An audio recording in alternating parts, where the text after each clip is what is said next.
क्या आपको घुटने के प्रत्यारोपण ऑपरेशन या नी रिप्लेसमेंट से बचना है तो ये वीडियो आपके लिए। नमस्कार, मैं डॉक्टर विक्रम मस्कर हूं, एक घुटने और कंधे का विशेषज्ञ नई दिल्ली इंडिया से, और आपका स्वागत है एक और वीडियो में जिसमें हम बात करने वाले हैं हम नी रिप्लेसमेंट सर्जरी से कैसे बच सकते हैं। पहले तो समझिए नी रिप्लेसमेंट कौन से कंडीशन में किया जाता है। आर्थराइटिस में किया जाता है। क्या हर आदमी में नी रिप्लेसमेंट अनिवार्य है? नहीं, ये एक मिथ है। आपकी उम्र बढ़ने वाली है, एक ही रियलिटी है लाइफ में कि हम बुढ़े होने वाले और एक दिन खत्म हो जाएंगे।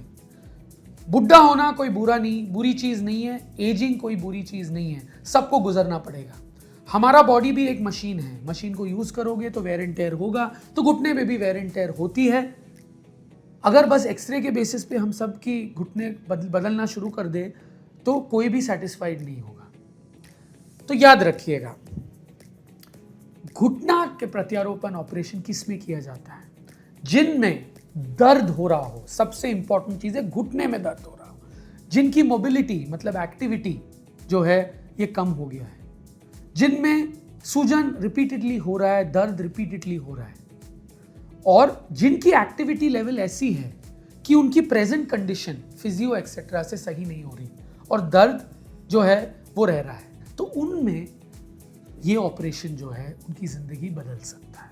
अगर आपको थोड़ा बहुत दर्द हो रहा था, आप डॉक्टर के पास गए, उन्होंने एक्सरे एमआरआई करा लिया, बोल दिया आर्थराइटिस है, चलो ऑपरेशन कर लो, आप कैसे बच सकते हो इससे? अगर अर्ली आर्थराइटिस है, मतलब चिकनाई बस थोड़ी बहुत रगड़ खा चुकी है, तो आप कुछ कर सकते हो इस रगड़ खाने के सिलसिले को जो है धीमी गति से प्रोग्रेस करने में। ये प्रोग्रेस करेगा, याद रखिएगा, क्योंकि मैंने बोला ये कोई बीमारी नहीं है, ये एजिंग ही है, पर इसकी गति हम कम कर सकते हैं। कैसे कम कर सकते हैं? सोचो, ये एक टेबल है जो आपके नाना जी ने आपको गिफ्ट दिया था। ये टेबल आपको बहुत प्यारा है। ये टेबल कई साल पुराना भी है, दिन बर दिन और भी पुराना हो रहा है। कभी कभी आजकल जब आप शेक करते हो तो कुछ आवाजें आती हैं, आप डर गए हो यार टेबल टूटेगा तो नहीं, तो क्या कर सकते हैं आप इस टेबल को बचाने के लिए? इसके ऊपर कम वजन लगाओ, थोड़ा जेंटली हैंडल करो, सिंपल। वो ही फिलॉसफी घुटने पे भी निर्भर होता है। घुटने की चिकनाई जब खत्म हो जाए तो उसकी वेट बेयरिंग कैपेसिटी कम हो जाए। तो अगर आप बहुत मोटे हो, वेट ज़्यादा है, तो ज़्यादा वजन लगेगा वहाँ पे। वेट कम करो, ऑटोमेटिकली आपके घुटने जो है और साल चलेंगे। उसके अलावा जब ऊपर वाला एक अंग देता है तो कई और अंग देते हैं उनकी सहायता के लिए, और सबसे अच्छे सहायक जो है घुटने के वो है मांसपेशियाँ, कूल्हे और जांघ की मांसपेशियाँ, स्पेशली आगे वाली मांसपेशियाँ जो जांघों के, जिनको हम क्वाड्रिसेप्स या वीएमओ बोलते हैं। इन मांसपेशियों को वीएमओ स्ट्रेंथनिंग, हिप अबडक्टर्स कूल्हे के मांसपेशियाँ, और एक्सटर्नल रोटेटर्स मतलब जो मांसपेशियाँ कूल्हे को बदन के से दूर ले जाती हैं पैरों को, और जो घुटने को या कूल्हे को रोटेट करती है बाहर की तरफ, उनको मजबूत करके घुटने पे जोर कम पड़ता है। तो फिजियोथेरेपी या एक्सरसाइजेस हेल्प कर सकते हैं, डिले कर सकते हैं ये ऑपरेशन को। उसके अलावा जो खाना आप खाते हो, कई खाना ऐसा होता है जो मोटापा बढ़ाता है, वो चीज़ें कम करो। कई खानों में ऐसे पदार्थ होते हैं एंटीऑक्सीडेंट्स। याद रखिएगा, कार्टिलेज कैसे खत्म होता है? हमारे सब अंगों को ऑक्सीजन चाहिए, हमारे जीवन के लिए भी ऑक्सीजन चाहिए। ऑक्सीजन नहीं होगा तो क्या होगा? मर जाएंगे। पर हमें भी कार्टिलेज को खत्म नहीं करना है, तो कार्टिलेज को भी खत्म करने वाला प्रोसेस को ऑक्सीजन चाहिए। अगर हम उसकी ऑक्सीजन खत्म कर दें तो क्या होगा? तो कार्टिलेज डिस्ट्रॉय नहीं होगा, नहीं, उसकी गति कम हो जाएगी। तो कई ऐसे खाने होते हैं, ओमेगा 3 फैटी एसिड्स, ब्लूबेरीज, ये खाने से cod liver oil, oxidation process कम हो जाता है, सूजन कम हो जाता है।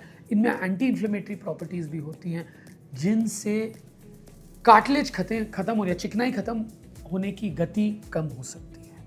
कभी कभी सूजन होने के वजह से दर्द सूजन होने के वजह से ज्यादा होती है, तब टेम्पररीली कई इंजेक्शंस भी काम करते हैं। इंजेक्शन भी 3-4 कैटेगरी के होते हैं। एक होता है स्टेरॉइड के इंजेक्शन। समझिए, पहले कोई डरने की बात नहीं है, स्टेरॉइड के इंजेक्शन इतने डरावने नहीं है अगर सही इंडिकेशन में लगाया जाए।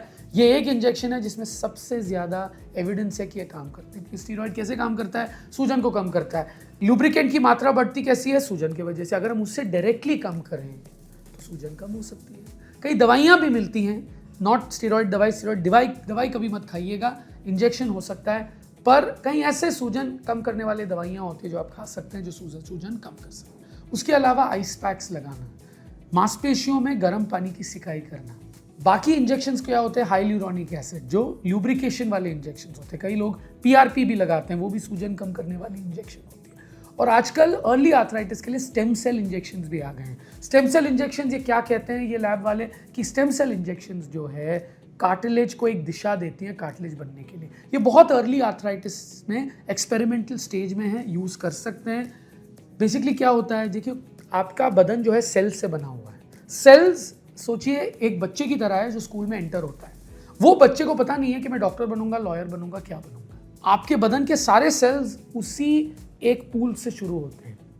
तो स्टेम सेल्स में क्या है, ऐसे नर्सरी वाले बच्चे को हम घुटने के एनवायरनमेंट में लगा देते हैं। आपका बच्चा हो, आप डॉक्टर से साथ ही मिलाओगे सारे बच्चों को, तो वास्तविक रूप से वो बच्चा डॉक्टर से इन्फ्लुएंस हो जाएगा कि मुझे भी डॉक्टर बनना है। तो वैसे ही अगर वो सेल एक ऐसे वातावरण में लगाया जाए जहाँ पे उसके सराउंडिंग सेल्स वैसे ही हो, तो वो भी सेल को लगता है मुझे ऐसे ही बनना है, तो वो कार्टिलेज बनने की क्षमता रखती है। तो यही कॉन्सेप्ट है स्टेम सेल इंजेक्शन आगे। तो ये कई तरीके हैं जिससे आप घुटने के प्रत्यारोपण सर्जरी से बच सकते हैं या उसको डिले कर सकते हैं।